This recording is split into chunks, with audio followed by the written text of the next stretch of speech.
Jadi al-hajju Arafah, haji itu di Arafah, sahnya haji itu di Arafah. Dan sahnya orang wukuf, ya orang wukuf itu ketika berada di setelah tanda kuning ini. Ya, tanda kuning ini kita harus masuk ke dalam, kita harus wukuf. Jadi orang haji itu perjalanannya bos sekalian dimulainya tanggal 8 Dzulhijjah. Orang Indonesia biasanya mempraktekannya haji tamattu. Jadi haji itu ada 3, haji ifrad, umrohnya dikerjakan di luar bulan haji, haji ifrad. Ya, kemudian haji kiron. Haji kiron itu apa? Yaitu di mana dia bertempat dari tempat mikot, dia sambil membawa onta, dibawa ke Mekah sampai penyelesaian haji, rangkaian selesai baru dipotong. Ini sekarang udah nggak ada, zaman dulu masih ada. Dan yang ketiga adalah haji tamattu. Orang Indonesia biasanya haji tamattu itu haji senang-senang. Biasa orang Indonesia. Jadi umrohnya dikerjakan pada waktu bulan haji, maka gandongannya 1 ekor kambing, 1 dam, ya, namanya dam. Dam ini bukan sebagai hukuman, kesalahan tidak, karena gandengannya haji tamattu itu adalah dam, 1 ekor kambing. Jadi setiap orang, 1 orang harus menyerahkan damnya. Ini bukan hukuman, bukan sebagai sanksi, bukan, tapi gandengannya haji tamattu itu adalah dam, 1 ekor kambing, ya. Jadi haji tamattu, haji ifrad, haji kiron. Kemudian haji juga ada 2 prakteknya, haji masyian dengan haji rokiban. Masyian itu jalan kaki, kalau rokiban berkendara. Ya, jadi prakteknya bos sekalian, kalau orang haji orang Indonesia ini kloter pertama biasanya dari Indonesia langsung ke Madinah, arba'in, 9 hari di Madinah. Ya, di Madinah 9 hari. Nah, di situ kita nyari hari arba'in. Jadi sholat 5 waktunya, ya, sholat 5 waktunya ini dikerjakan secara tepat waktu. Man sholat fi masjidi arba'ina sholatun la yafutu sholatun, ya. Kutibalau bara'atun minan nar wa najatu minal adab wa bari'an minan nifaq. Jadi barang siapa yang sholat di masjid, kata Rasul di Masjid Nabawi 40 waktu, ya, 40 sholatan, 5 waktu itu tidak ketinggalan sama sekali, maka Allah akan menulis, ya, maka Allah akan menulis untuk dirinya, orang itu akan terhindar, terbebas dari siksaan, ya, terhindar dari api neraka, kemudian terhindar, terbebas dari sifat kemunafikan. Jadi arba'in, ya, biasanya terkenalnya arba'in. Nah, setelah itu langsung menuju ke Mekah. Sebelum ke Mekah, dia ngambil mikot dulu di Bir Ali untuk melaksanakan apa? Ada yang tahu? Mengerjakan apa? Umroh. Nah, oke. Karena gandengannya ya haji dan umroh. Nah, jadi umroh dulu. Nah, kemudian sama seperti yang kemarin Bapak Presiden praktekkan, ngambil mikotnya di Bir Ali, kemudian ke Mekah, kemudian melaksanakan rangkaian ibadah umrohnya, tawaf, kemudian sa'i, tahallul. Setelah itu ganti baju, selesai. Kemudian ketika tanggal 8 Dzulhijjah langsung mandi junub, kemudian sholat 2 rakaat, sudah berpakaian ihram di hotelnya, ya, sholatnya di situ, niatnya dibaca labbaik Allahumma hajjan, karena haji. Kalau yang pertama umroh, ya, labbaik Allahumma umrotan, karena ini haji, mau akan melaksanakan haji tanggal 8 Dzulhijjah itu sholat 2 rakaat, berpakaian ihram, kemudian niatnya dibaca labbaik Allahumma hajjan. Nah, ini kemudian tanggal 8 Dzulhijjah itu sekalian berada di Mina. Untuk apa? Yaitu mengerjakan hari tarwiyah. Hari tarwiyah itu apa? Yaitu kita mengerjakan sholat 5 waktunya, ya, di Mina itu dikosor. Contohnya zuhur 2 rakaat, asar 2 rakaat, maghrib 3 rakaat, isya 2 rakaat, kemudian subuh. Setelah subuh kita menuju ke Arafah. Berarti tanggal berapa itu? 9. Ya, kita menuju ke Arafah. Kemudian setelah sholat duhur, ya, sholat duhur 2 rakaat, kemudian asar 2 rakaat, dijamak, dikosor, ya.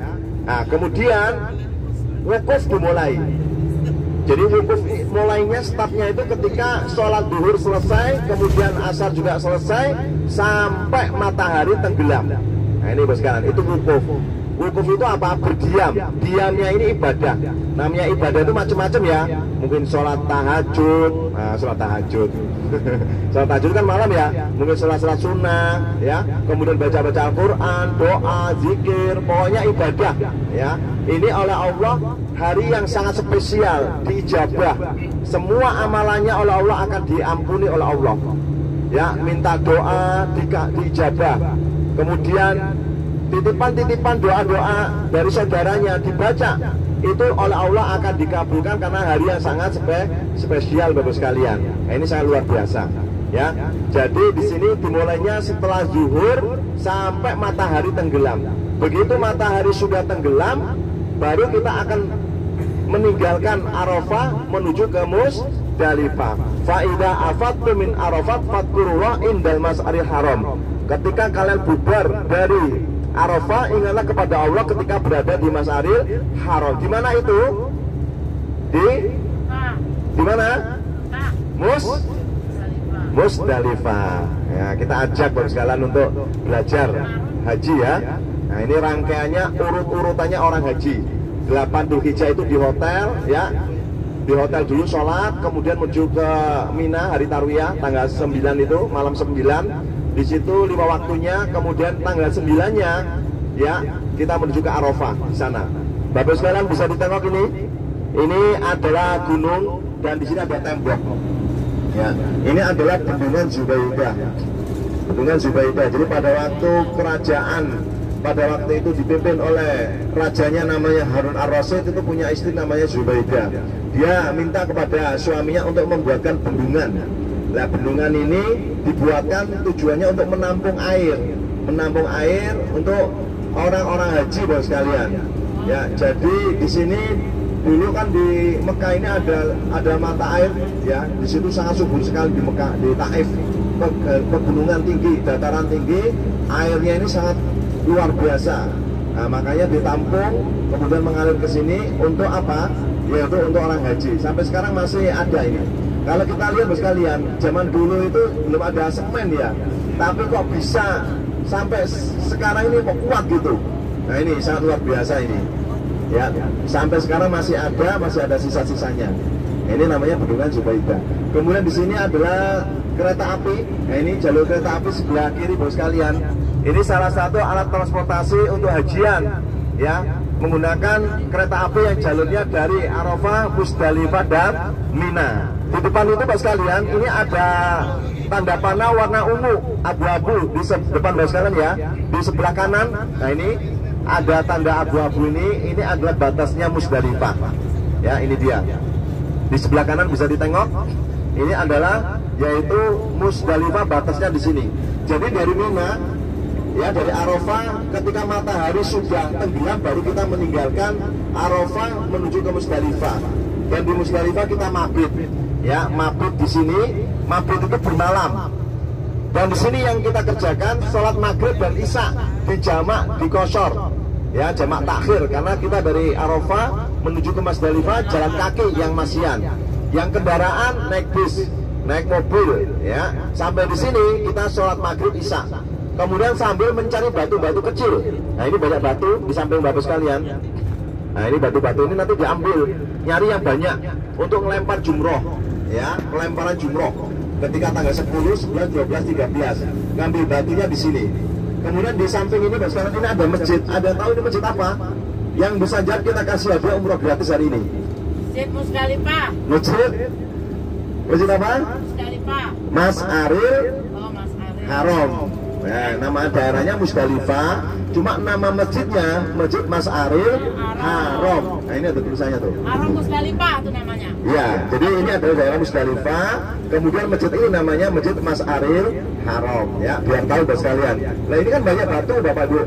Batu ini nanti diambil. Yang ngambil kita, orang yang mabuk di sini, ngambil batu yang banyak. Untuk apa? Ngelempar jumroh.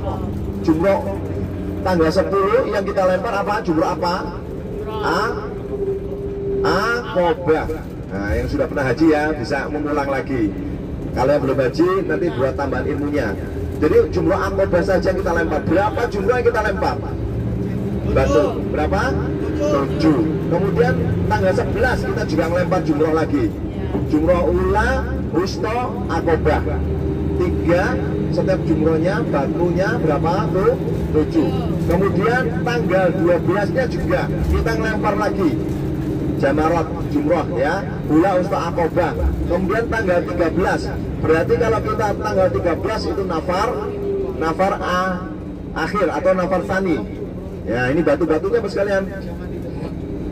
Batu-batu ini diambil oleh orang haji untuk dilempar di Mina. Nanti ketika di sana sudah selesai hajian, dikeruk, dibawa lagi ke sini, disebar. Ya, dari setiap tahun sekali batu ini bolak-balik saja. Arafah, Musdalifah, Mina, Musdalifah, Mina. Jadi seperti itu. Ya, daerah sini namanya daerah Mina Jadid. Ini, jadi ini lokasinya orang mabit. Ya, kenapa nggak ada tenda di sini? Nggak bisa, karena ketika di sini kita posisinya dalam keadaan sudah malam, jadi nggak panas. Kalau di sana ada tenda karena masih panas, karena siang. Kalau di sini posisi kita sudah malam, jadi tinggal gelar tikar saja. Kalau di sini orang semua pada istirahat tidur karena capek jalan kaki yang terutama siang. Ya, kalau kita lihat toilet banyak Bapak sekalian. Ini kalau hajian ini sangat ngantri sekali. Toilet banyak di sini. Nah, ini termasuk salah satu di daerah Mina Jadid ini ada tendanya. Ya, ini tendanya, ini permanen tendanya. Jadi tenda-tenda ini permanen. Tahun 90-an pernah terjadi kebakar. Ada salah satu tenda terbakar. Akhirnya setelah terjadi terbakar itu Bapak sekalian, pemerintah Saudi merubah, mengganti tenda-tenda ini bahannya itu tahan api. Sekarang ini tenda ini tahan api, kuat. Ya, nah ini sudah permanen. Daerah sini biasanya ditempati oleh orang-orang Timur Tengah atau orang Eropa. Ya, ini daerah Musdalifah, tapi sudah dibuatkan tenda ya, untuk mabit atau dipakai juga ketika tanggal 10, 11, 12, 13 di sini. Ya, ini termasuk kereta api di atas kita ini, stasiun yang ada di Musdalifah. Kemudian di depan ini Bapak sekalian, Musdalifah itu lokasinya luas sekali. Biar orang itu tidak salah, artinya biar tahu, maka diberi batas oleh pemerintah Saudi, dikasih tanda. Tandanya di depan kita ini ada tanda hijau, kelihatan nggak sebelah kiri? Kelihatan? Nah ini, jadi batas akhirnya Musdalifah itu ya di sini. Ini ada hijau ini, tanda panah hijau. Nah, jadi mabitnya itu terakhir di sini. Jadi mulainya di sana tadi, terakhir itu di sini. Jadi kalau kita mabitnya di sini berarti tidak mengikuti sunnah Rasul. Jadi sahnya Musdalifah itu sebelum tanda hijau ini. Ya.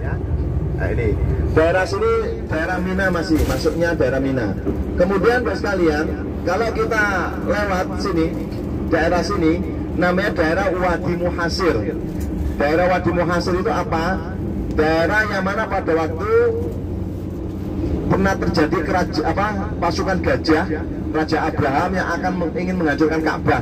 Allah mengutus burung ababil bawa batu-batu dari neraka kemudian dijatuhkan ke gajah-gajah, akhirnya hancur. Di sana sekarang di puncak gunung itu, bukit ya, itu ada tugu kecil coklat berwarna coklat, angka arah jarum 10 sebelah kiri. Kelihatan tidak di atas? Kelihatan ya? Nah itu tugu kecil itu coklat. Kelihatan ya? Sana Bu. Itu tuh. Nah itu ya, di atas gunung itu adalah Jabal Korban, yang mana pada waktu Nabi Ibrahim oleh Allah mendapatkan perintah untuk menyembelih anaknya, nah, Ismail. Jadi dia mimpi Allah merintah supaya menyembelih anaknya. Akhirnya impian tadi diceritakan kepada anaknya. Berhubung anaknya ini anak yang faham, akhirnya mengiyakan. Insya Allah saya akan jadi orang yang sabar. Nah, karena itu perintah Allah. Akhirnya apa? Akhirnya Nabi Ismail mau disembelih, iblis datang untuk menggagalkan supaya Nabi Ibrahim tidak mempraktekkan perintah Allah. Karena kalau nggak mempraktekkan berarti orang yang tidak taat. Nah, iblis seperti itu. Akhirnya setan tadi dikejar, dia lari ke tugu, ya ke Jamarot sana, tugu ula, ya kan, dilempar batu oleh Nabi Ibrahim. Kemudian Nabi Ismail dibawa lagi ke situ mau disembelih, setannya datang lagi untuk menggagalkan. Kemudian dikejar lagi, dia lari ke tugu yang wusta, dilemparin batu. Nabi Ismail dibawa lagi ke situ mau disembelih, setannya datang lagi untuk menggagalkan, ya. Kemudian dia dikejar lagi, lari ke tugu yang Aqobah. Sampai sekarang ini menjadi sunnahnya, rangkaiannya orang haji melempar jumroh itu Nabi Ibrahim. Kemudian yang keempat kali mau disembelih, akhirnya malaikat Jibril datang dengan membawa seekor domba. Sehingga sampai sekarang itu ketika setiap tanggal 10 Dzulhijjah yaitu ada amalan yaitu menyembelih korban. Nah ini mas kalian, menyembelih korban. Di depan kita itu ada menara, ya di depan itu ada menara. Ini adalah Masjid Khaif. Itu ya Masjid Khaif. Jadi masjid ini masjid pertama kali, Masjid Khaif. Ya bisa ditengok. Yang di sebelah sana mas kalian itu jalur, jadi banyak jalur nih. Tahun 2015 yang pernah terjadi tragedi orang-orang Iran, ya banyak meninggal dunia. Nah itu kejadian di sana, ya kejadian di sana. Di depan ini mas kalian itu ada jamarotnya yang ada bangunan 4 lantai. Itu ya jamarot, bisa ditengok sebelah kiri. Ya ini lantainya 4 lantai, di bawah juga ada. Nah itu jamarot. Tugunya ada di dalam, Ula Usfa Aqobah ada di dalam sana. Ya, kita nggak bisa melihat. Jadi orang haji kalau ngelempar jumroh sana. Kemudian terowongan sebelah sana yang ujung itu adalah terowongan Mina yang dulu pernah terjadi tahun 80-an ya, sekitar tahun 80-an, paling pojok. Terowongan 90 80. 80 ya? 90. Nah, itu yang pernah terjadi. Ya, tragedi terowongan Mina itu banyak meninggal dunia. Nah, sebelah sana. Ya, setelah kejadian itu akhirnya pemerintah Saudi membuat terowongan. Sekarang terowongannya baru banyak sekarang. Nah, termasuk yang kita lewatin ini. Nah, ONH Plus sana baru sekarang termasuk Alto dulu pernah di sana paling dekat. Jadi ngelempar cuma jaraknya kalau ngelempar dekat dengan Jamarot, jalan kaki. Ya, jadi di sini yang plus itu di depan. Ya, untuk reguler Indonesia di mana? Sekarang jadi pertanyaan. Ya, kalau di sana itu Timur Tengah, Eropa, ya. Ketika tendanya di Mina, terus untuk Indonesia di mana orang-orangnya reguler? Mungkin bagi kalian yang sudah daftar reguler, yang sudah ngantri, nah nanti kalau ketika dipanggil oleh Allah, ya, untuk melaksanakan ibadah haji, untuk tendanya, pondokannya, ketika berada di Mina, itu posisinya termasuk dia sudah masuk Asia, ya, untuk daerah Asia termasuk Singapura, Brunei, Malaysia, Thailand, Filipina, ya, untuk areal Asia itu tenda hajinya ketika tanggal 8, 9, 10, 11, 12, 13 itu tendanya berada di sebelah kanan bos kalian ini. Ya, setelah terowongan ini banyak sekali tenda. Nah ini orang Asia termasuk Indonesia di sini Bapak Bu. Nah ini Indonesia. Nah ini Indonesia di sini. Nah jalan ke sana berapa? 3 kilometer kurang lebih. Ya kurang lebih jauh sekali jalan kaki. Makanya bos kalian orang haji itu ya dinamakan ibadah fisik. Haji umroh itu ibadah fisik bos kalian. Masya Allah. Ya jadi memang terasa. Ya, jadi setiap langkah kaki itu oleh Allah diberikan pahala. Kaki kanan melangkah Allah memberikan pahala. Kaki kiri melangkah Allah menghapus dosa-dosa bapak sekalian. Ya, jadi masya Allah, bapak sekalian kalau umpama ibadah ke masjid, ya dari hotel menuju ke masjid, sholatnya kok ngos-ngosan, capek, ya syukuri bapak sekalian. Berarti alhamdulillah saya merasa capek, inilah memang ibadah yang sebenarnya itu, ya. Jadi as-sawabu biqadri ta'ab, ya. Jadi memang bos sekalian pahala itu tergantung dari tingkat kepayahannya, ya. Tapi perlu diketahui bos sekalian, kalau bapak sekalian kok ibadah capek, nah ini disyukuri, masya Allah, sangat luar biasa. Nah, alhamdulillah di bulan suci Ramadan ini bapak ibu bisa berangkat umroh pas ketepatan di kota Mekah, karena di hadisnya man adraka Ramadan di Makkah fasoma wa qoma minhu ma tayassara kataballahu lahu mi'ata alfi syahr Ramadan fima siwa. Barang siapa yang menjumpai Ramadan di Mekah, ya, kemudian dia itu mau sholat, mau puasa di Mekah ini pada waktu bulan Ramadan itu, maka Allah akan memberikan pahala untuk bapak ibu sekalian, ya. Itu Allah akan menulis pahalanya untuk semuanya ini akan diberikan 100.000 Ramadan, bulan Ramadan istilahnya kota Makkah. Masya Allah bos sekalian. Ya, Ramadan itu berapa tahun bos sekalian? 360 tahun ya, Masya Allah hari. Nah ini, jadi lebih baik. Jadi bos sekalian di Mekah ini kok menjumpai Ramadan ya, terus kemudian mau puasa di sini, maka Allah akan memberikan pahalanya yaitu 1000 bulan ya, 100.000 bulan Ramadan di istilahnya kota Mekah. Enggak itu aja, setiap hari seperti orang yang menyerahkan kuda di dalam sabilillah itu. Kemudian lagi Allah akan menulis kebaikan dan setiap hari ada kebaikannya bagi orang yang menjumpai Ramadan di kota Mekah. Dia mau puasa, dia mau sholat. Nah ini bos sekalian ya. Makanya di dalam Ramadan ini ayo kita sukseskan 5. Pertama, sukses puasanya. Kalau ibu-ibu tidak bisa ya, ibu-ibu biasanya ada datang bulan, nah sehingga tidak bisa full. Kalau bapak-bapaknya bisa full. Sukses puasanya, sukses sholat terawihnya. Nah, kalau bisa sholat terawih harus sukses bapak ibu ya. Kemudian yang ketiga, sukses tadarusannya, baca Al-Qur'annya harus sukses. Kalau bisa harus bisa khatam 1 bulan ini ya. Kemudian yang keempat, sukses Lailatul Qadarnya ya. Nanti ini sudah nanti malam sudah mulai malam itikaf, kita cari Lailatul Qadar. Kalau nyari Lailatul Qadar itu di luar, tapi kalau itikaf, pahalanya itikaf harus masuk masjid ya, harus masuk masjid. Kalau kita sudah di dalam masjid, pas ketepatan dengan Lailatul Qadar turunnya, pahala kita double-double. Nah ini. Kemudian yang kelima, sukses zakat fitrahnya ya. Kalau kita nggak zakat fitrah, pahala kita ini yang 4 ini bos kalian nggak diterima oleh Allah, jadi belum sempurna ya. Jadi 5 program ini harus kita sukseskan. Sukses puasanya, sukses sholat terawihnya ya, walaupun mungkin nggak ikut sholat berjamaah di masjid, sholat sendiri nggak apa-apa ya, terawih sendiri ya. Kemudian yang ketiga, tadarusannya harus khatam ya. Yang keempat, kemudian sukses Lailatul Qadarnya, nyari Lailatul Qadar ya. Yang kelima adalah yaitu sukses zakat fitrahnya.